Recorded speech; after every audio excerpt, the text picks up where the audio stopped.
Today we're going to make some jackfruit barbecued ribs. Jackfruit has become a really good meat alternative to make barbecue in the world of plant-based cooking or vegan cooking. Many people are intimidated because they can't imagine how a fruit might substitute as a meat. So jackfruit is a large fruit that's found mostly over in Asia and in India. They do sell it here in many Asian grocery stores in a can, so it's actually pretty easy to find. If you do use this for the barbecue, you want to use the green jackfruit in brine, not the sweet kind in syrup. And what does it look like? So when we take it out of the can, it comes in chunks like this, much like you might see with the hearts of palm or an artichoke heart. So in order to make the ribs, what we're going to do is we're going to cook these a little bit in a saute pan with some barbecue sauce and some spices, and then we're going to chop it up and mix it with wheat gluten and mix it with some more spices, top it with a little bit of the Stubbs barbecue sauce here, and form it into a loaf, which we will then cut into ribs. You can actually just use the jackfruit alone, just to make some pulled pulled barbecue, much like you would have with a pulled pork. I don't love the texture like that. I think if you're going to make it like that, it's best done in a crock pot where it slow cooks and really softens up, but it does tend to have a little bit of a slimy texture.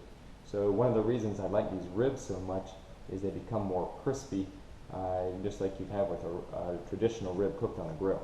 So we're going to start out by pouring these cans of drained and rinsed jackfruit, the whole chunks here. We'll pour that actually right in the pan here. Use both cans. So these are 20 ounce cans with a drained weight of 10 ounces, and I usually use 2 cans and they double the recipe just because everyone likes these so much. And then cook these in a little bit of water, so you're essentially just braising them a little bit to soften the fruit up. And we're going to end up cooking the ribs in the oven after. So I'm pouring in a little bit of water to help braise these. And one of the reasons I like the Stubbs barbecue sauce, number one, because I like spicy things, and Stubbs makes a nice spicy barbecue sauce, but it's also very low in sugar. Most of the barbecue sauces have a lot of molasses and sugar. This one really doesn't. We're going to pour about a half a cup of barbecue sauce and just kind of coat things in there. That way the jackfruit can braise a little bit with not only the water to soften it up, but also with the barbecue sauce so it can absorb some of that flavor. All right, so right now we have this braising in the juices of both the water and the barbecue sauce. Just going to use a potato masher, or you can use a fork just to kind of help break things up a little bit. And this is going to get it semi-shredded, so again, almost like you would imagine like a pulled pork type texture. And so we're breaking those large chunks into smaller shreds here. And it actually shreds up pretty nicely, as you can see in the pan here.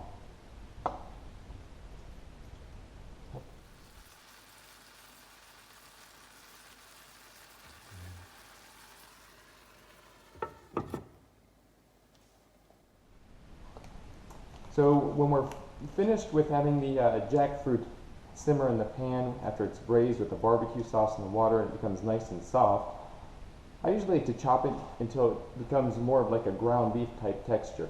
So you can either do that with a knife on a cutting board. I found that it's also easy just to throw it in the food processor and pulse it for about 10 to 15 seconds or so. And what you find is you don't have that shredded texture with a lot of large pieces. It's a much smaller pieces that kind of stick together much more like ground beef. So there you go. You can see that it kind of sticks together pretty well. So that's really going to help us form the ribs and make our loaf. What I'm going to do is add that to a bowl where I've already added some vital wheat gluten. And we have a bunch of our spices here. So some smoked paprika, salt, pepper, garlic powder, onion powder, and nutritional yeast. And that's a deactivated yeast. Very common in plant-based cooking, and adds somewhat of a cheesy type texture and actually has a lot of protein. So we're going to add this all together and then form it into a loaf. And what we want to do is have the moisture from the jackfruit absorb the vital wheat gluten. We're also going to add some water and soy sauce there as extra liquid. And ultimately, we may have to add a little bit of extra liquid if the mixture appears like it's too dry. So I'm going to go ahead and stir this and see what it looks like prior to putting it in the loaf pan. Okay, so now we've mixed our jackfruit with the vital wheat gluten, our spices, our liquids, which was essentially water and soy sauce.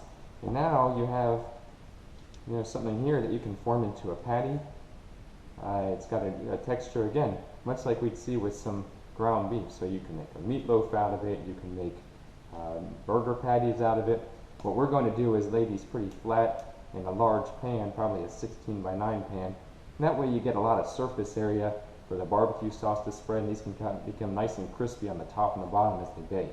But like I said, you can see how this forms from a fruit, jackfruit, and the vital wheat gluten. It actually has a pretty nice meaty texture to it. Okay, so here we have the jackfruit mixture spread out into a 16 by 9 pan, which I lightly oil just so it doesn't stick. We're going to pour some of the barbecue sauce right on top. And one of the things that I like doing is in the middle of baking, I actually will take this out, flip it. So I cut it into some pieces first, flip it, and bake it on the other side. That way the barbecue sauce kind of caramelizes on both sides, the top and the bottom, and it gives you this really nice crispy texture. So it's kind of a light layer of barbecue sauce, and then you can always add extra after it's done cooking and before you're ready to eat it. So, alright, so there's what it looks like prior to going in the oven. Again, halfway through I'll probably cut it into fourths or so, flip it over and brush the top with some barbecue sauce, and then we'll use a little bit extra when we eat it for dinner.